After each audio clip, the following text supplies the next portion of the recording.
At dahil pasado alas 7 pa lamang ng umaga, ay nakilala at kasama ko na si Pauline at bago tumanghali ay naikot na rin namin ang buong zone para tumingin ng mga kumpanya na nag-aalok ng trabaho. Kasabay ng magandang sikat ng araw at dahil doon, lumabas na ang natural na amoy at lasa ng tahong.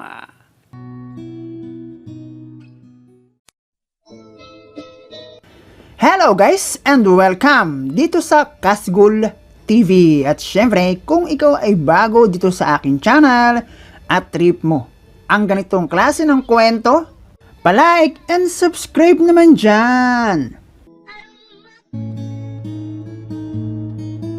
Normal na araw para sa isang tulad ko na nagnanais ang magkaroon ng trabaho.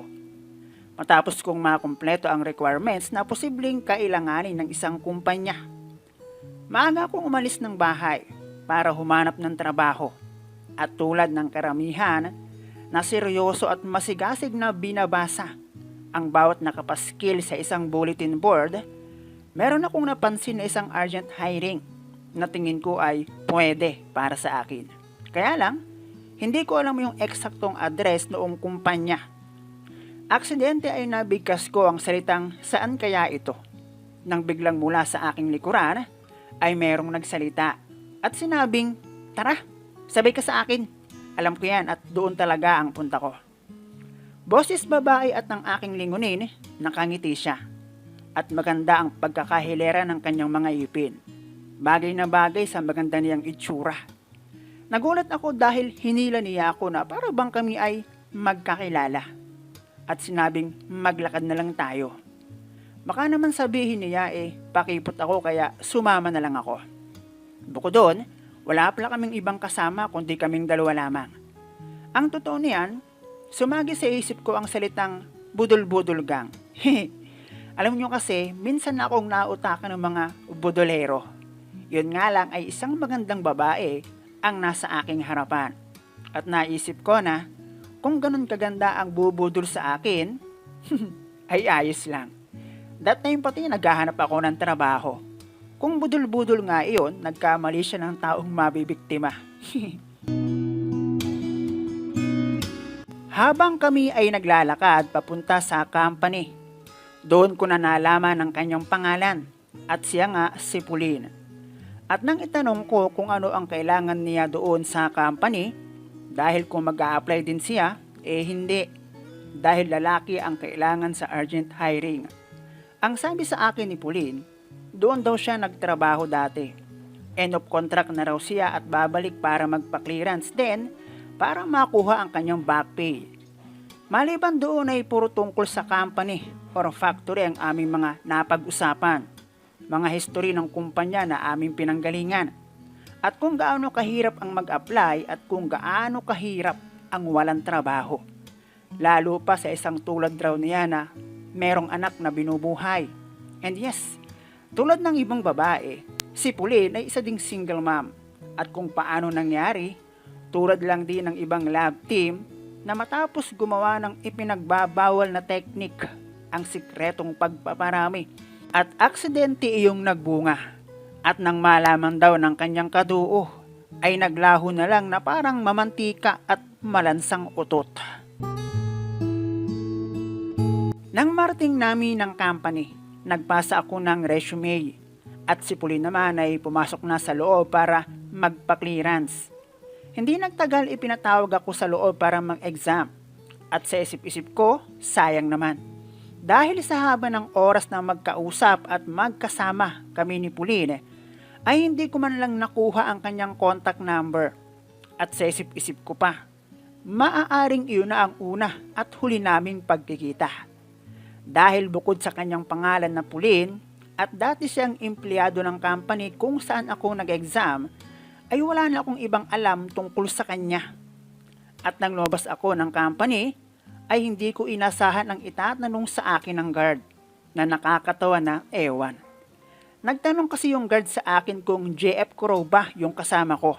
Sabi ko naman, bakit sir? Sagot ng guard, kanina pa kasi yun doon sa may punong mangga, inaantay ka yata. Hindi na ako nagsalita at nag-smile na lang ako sa guard. At noong tinan ko yung puno ng mangga na itinuro ng guard, si Pauline nga. At kumuhay pa noong makitang nakatingin kami sa kanya. Anong balita? Ang unang tanong sa akin ni Pauline nang siya ay aking lapitan. Ano pang haba? Iisa ako pero tatawagan. At nagkatawanan na lang kami ni Pauline. San tayo? Ang tanong sa akin ni Pauline. Sagot ko naman, tanghali na eh. Tara, maglakad-lakad tayo pa ibaba. Pero sa kabila naman tayo dumaan. Baka may madaanan pa tayo diyan. Dahil mag-aalas just na noong pag-check ko sa relo. At kung ano ang aming pinag-uusapan habang naglalakad, ganun pa rin, tungkol pa rin sa company. Advantage at disadvantage ng meron at walang trabaho. Hanggang sa marating namin ang gate nang wala kaming nakitang company na pwedeng applyan or pasahan man lang ng resume. Ang akala ko, pagdating namin sa gate ng zone ay maghihiwalay na ang landas namin ni Pauline. Dahil ni Katiting ay walang kabulastugan ng pumapasok sa aking kokote. Bukod pa doon, yun ang unang beses na kami nagkita. At doon lang din naman kami nagkakilala. At sa itsura ni Pauline ay malabong magkaroon kami ng espesyal na relasyon. Totoo na ang magandang hilera ng kanyang ipin at maganda niyang muka ang aking napansin. Dahil sakto lang naman kasi ang lusog ng kanyang hinaharap. Pero sa kabila noon, noong kami ay magkasama, papasok at palabas ng zone, ay hindi ko maiwasan ng mapatingin sa kanyang puwet maler habang kami ay naglalakad. Mayanig kasi, kahit hindi naman lubak ang daanan. Pero kahit na inantay niya ako, ay wala akong naisip na kung ano-ano. Kako baka gusto lang niya ng kasabay. At nang dumating kami sa gate ng zone, napansin ko na mukhang wala pa naman siyang planong umuwi. Kaya naisip kong yayain siya na magmerienda. At pumayag naman siya. Habang inuupakan namin ng binili kong snack, nagtanong ako kung may iba pa ba siyang pupuntahan at kung nagmamadali ba siyang umuwi. Sagot sa akin ni Pauline, lagi naman raw siyang nasa bahay. Wala nang siya ay ma-end of contract. Nandun naman raw ang parent niya para sa kanyang anak. Kaya walang dahilan para magmadali siya.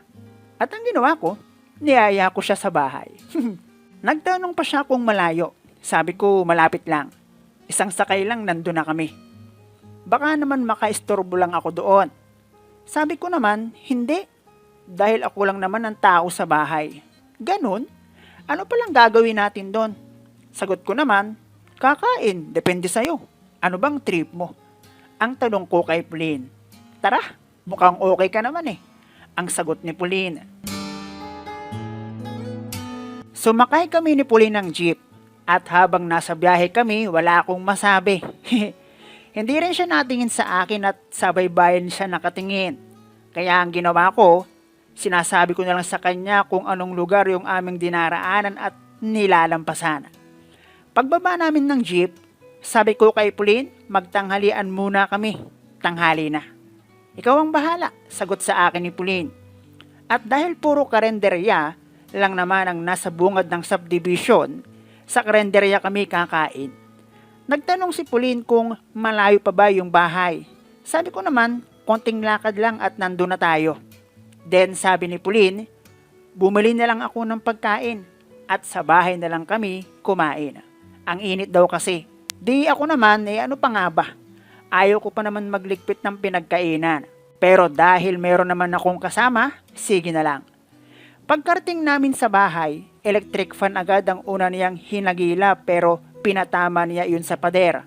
Hinanda ko na yung pagkain. Sabi ko, tara, kain tayo. At doon, hindi ko inasahan ng isasagot sa akin ni Paulina. Dahil ang isinagot sa akin ni Pauline, matapos ko siyang yayain na kumain, ay mamaya na pagkatapos natin. Nakatingin lang ako kay Pauline. Dahil sa pagkakaalala ko, nang tanungin niya ako sa kung ano ang aming gagawin sa bahay, ang isinagot ko ay kakain at depende sa kung anong trip niya. Sabi ko, pagkatapos, na para bang ako ay nagtatanong at sagot ni Pauline, sus, kunyari ka pa. Pare-pareho lang naman kayong mga lalaki. Alam ko yung nasa isip mo, Kaya mo ako niyaya dito. Ang hindi ko lang alam, eh bakit hindi ako nakatanggi? Kaya sige na, magagawa mo na ang gusto mo. Eh ako naman, sinakyan ko na lang kung anong pumasok sa kanyang kokote na naisip niyang dahilan kung bakit ko siya inaya sa bahay. Kahit ang totoo, noong pumayag si Pauline na sumama sa akin, blanko talaga ang isip ko at wala akong kabalastugan na naisip. Dahil hindi ko talaga inisip na sasama siya sa akin. Ibig sabihin pala, simula sa point na inaya ko siya sa bahay, yun na agad ang pumasok sa isip ni Pauline, di ba? At sa kanya mismo nang galing. At marahil habang nasa biyahe kami, ay may kung ano nang naglalaro sa isip ni Pauline na posible ay aming gagawin. Kaya pala, basang-basa na. At dahil pasado 7:00 pa lang ng umaga, ay nagkakilala at magkasama na kami ni Pauline at magkasama kaming nagpunta sa company. Tapos nilakad pa namin iyon balikan. Buti sana kung malapit lang, kaso hindi eh. So alam nyo na, tapos galit na galit pa ang sikat ng araw. Napaatras ako at mabilis na nagbago ang isip para plan B naman ang subukan. Hindi pa naman ako ganong kapatay gutom para kasing napunit yung ilong ko. At para bang merong bumulong na atras kung ayaw mong matodas. At ang pagkakataon na yon, kahit taon na ang lumipas, natatawa talaga ako pag aking naaalala. So ayun na nga, ang nangyari dessert muna bago ang tanghalian. Buti na lang at naisipan kong yayain si Pauline na magmerienda na nagbigay ng dalawang magandang resulta. Una, kung hindi kami nagmerienda, wala. Hindi na aabot sa puntong aayain ko pa si Pauline sa bahay. Ikalawa, dahil nagmerienda kami, nagkaroon pa ako ng dagdag na energy dahil sa hindi ko expected na magiging kaganapan. Ang galing nga parang planado. Alam nyo, meron akong napakinggan na lapitin daw ng babae ang merong regular na trabaho o kaya naman basta may trabaho. Bakit ako? Nang oras na makilala ko si Pauline, wala naman akong trabaho. In fact, alam niya na naghahanap ako ng trabaho. Pero hindi lang basta kami nagkakilala. May something pa. Pero matapos yon, hindi na muli pang nag-cross ang aming mga landas. Naging maayos naman ang paghihiwalay namin ni Pauline matapos ang maghapon na iyon. At ako naman, dahil nga para sa akin ay tsamba, ang pagkakataon na iyon ay nilubos ko na. Akalain ko, no? Pwede pala yun. Pero alam nyo ba na, hindi iyon ang unang beses na nangyari iyon sa akin. Medyo kakaiba lang siya dahil ang lahat ng iyon ay nangyari lang sa loob lang ng isang araw. After all, ay hindi ko na rin talaga kinuha ang kanyang contact number. Naisip ko kasi na trabaho ang kailangan ni Pauline. Ako naman wala pa ring trabaho kaya wala akong magagawang tulong para sa kanya. Naisip ko noon, kung merong daan para kami ay muling magkita, mangyayari at mangyayari yon. Walang dahilan para bumaba ang tingin ko sa isang single mom na mas piniling ipaglaban ng anak kesa talikuran, na tulad ng lalaking naging katulong niya upang isilang ang isang inosenteng may buhay.